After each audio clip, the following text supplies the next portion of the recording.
नमस्कार दोस्तों, मैं हूं आपका दोस्त प्रदीप कुमार बांगड़े। आपका इस कार्यक्रम में स्वागत है, जिस कार्यक्रम का नाम है आपके अनुरोध पर। दोस्तों, आज मैं आपको बताऊंगा समयंतक मणि की कहानी, जिसको सुनकर आप पर अगर चंद्र दोष लगा है तो वो दूर हो जाएगा। तो क्या कहानी इस बारे में बताऊंगा दोस्तों अगर आप मेरे चैनल को पहली बार देख रहे हैं तो आपसे अनुरोध है कि आप इसे लाइक करें, वीडियो के नीचे एक रेड कलर का बटन है उसे दबा के सब्सक्राइब करें, बाजू में एक बेल है उसे भी दबाएं ताकि मैं जो भी वीडियो अपलोड करूं वो सबसे पहले आप तक पहुंचे। दोस्तों, अगर आप मेरे चैनल को पहले सब्सक्राइब कर चुके हैं तो मैं आपका दिल से शुक्रिया अदा करता हूं, धन्यवाद करता हूं, आपका अभिनंदन करता हूं कि आप मेरे चैनल को ध्यान से सुन रहे हैं, देख रहे हैं। दोस्तों, वीडियो अच्छा लगे तो अपने दोस्तों में जरूर शेयर करें। फेसबुक, व्हाट्सएप, इंस्टाग्राम, ट्विटर किसी से भी कर सकते हैं। तो चलिए दोस्तों, वीडियो की शुरुआत करते हैं। सत्यजित नामक यादव भगवान सूर्य का परम भक्त था। भगवान सूर्य ने प्रसन्न होकर उसे समयंतक मणि प्रदान की थी। वो मणि प्रतिदिन 8 भार सोना दिया करती थी और वो जहां रहती थी वहां दरिद्रता, महामारी, ग्रह पीड़ा प्रवेश नहीं करती थी। कभी कोई उपद्रव और अशुभ नहीं होता था। एक बार भगवान श्री कृष्ण ने प्रसंगवश कहा, सत्यजित, तुम अपनी मणि राजा उग्रसेन को दे दो, इससे वो बहुमूल्य वस्तु सुरक्षित हो जाएगी और तुम्हें यश भी मिल जाएगा। परंतु सत्यजित अहंकारी तथा धन लोलुप था। उसने भगवान श्री कृष्ण का प्रस्ताव ठुकरा दिया।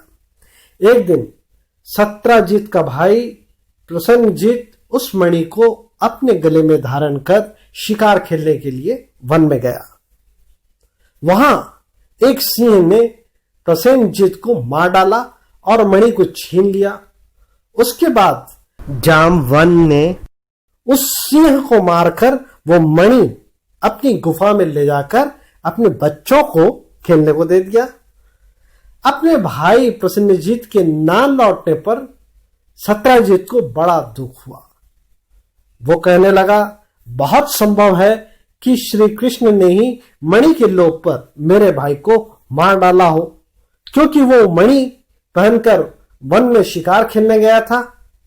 जब श्री कृष्ण ने सुना कि सत्यजित मुझे ही कलंकित कर रहा है, तब वो उसे धो डालने के उद्देश्य से प्रसन्नजीत को ढूंढने नगर के कुछ गणमान्य नागरिकों को लेकर वन में गए। खोजते खोजते उन्होंने देखा कि जंगल में किसी सिंह ने प्रसन्नजीत और उसके घोड़े को मार डाला है। जब सिंह के पैरों के निशान देखते हुए वे लोग आगे बढ़े तो देखा कि एक रीछ ने सिंह को मार डाला है। रीछ के पदचिन्हों के निशान को देखते हुए सब गुफा तक पहुंच गए। भगवान कृष्ण ने सब लोगों को बाहर ही बिठा दिया और अकेले ही घोर अंधकार से भरी उस जामवन की भयंकर गुफा में प्रवेश किया। वहां उन्होंने देखा कि श्रेष्ठ समयंतक मणि बच्चों का खिलौना बन गई है। भगवान श्री कृष्ण जैसे ही मणि लेने के लिए आगे बढ़े, अचानक क्रोध होकर जामवंत सामने आ गए। उस समय उन्हें भगवान की महिमा और प्रभाव का ज्ञान नहीं था, इसलिए वे भगवान श्री कृष्ण से घमासान युद्ध करने लगे। भगवान के घूसों की चोट से जामवन के शरीर की एक एक गांठ फूल गई। पूरे 28 दिन तक युद्ध चलता रहा।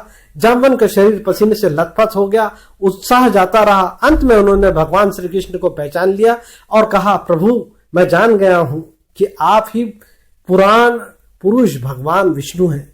मुझे पराजित करने की क्षमता किसी साधारण मनुष्य में नहीं हो सकती।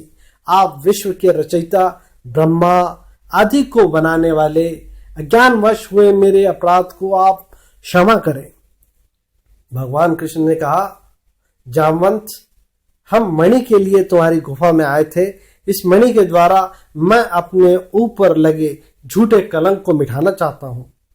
भगवान के ऐसा कहने पर जामवन ने बड़े आनंद से उनकी पूजा की तथा अपनी कन्या कुमारी जामवंती को मणि के साथ उनके चरणों में अर्पित कर दिया। भगवान श्री कृष्ण अपनी नववधु जामवंती के साथ द्वारका लौट आए और मणि सत्रजीत को लौटाकर अपने ऊपर लगा कलंक मिटा दिया। तो उम्मीद करता हूं दोस्तों मैंने आपको जो जानकारी दी वो आपको जरूर अच्छी लगी होगी। तो इसी के साथ अपने दोस्त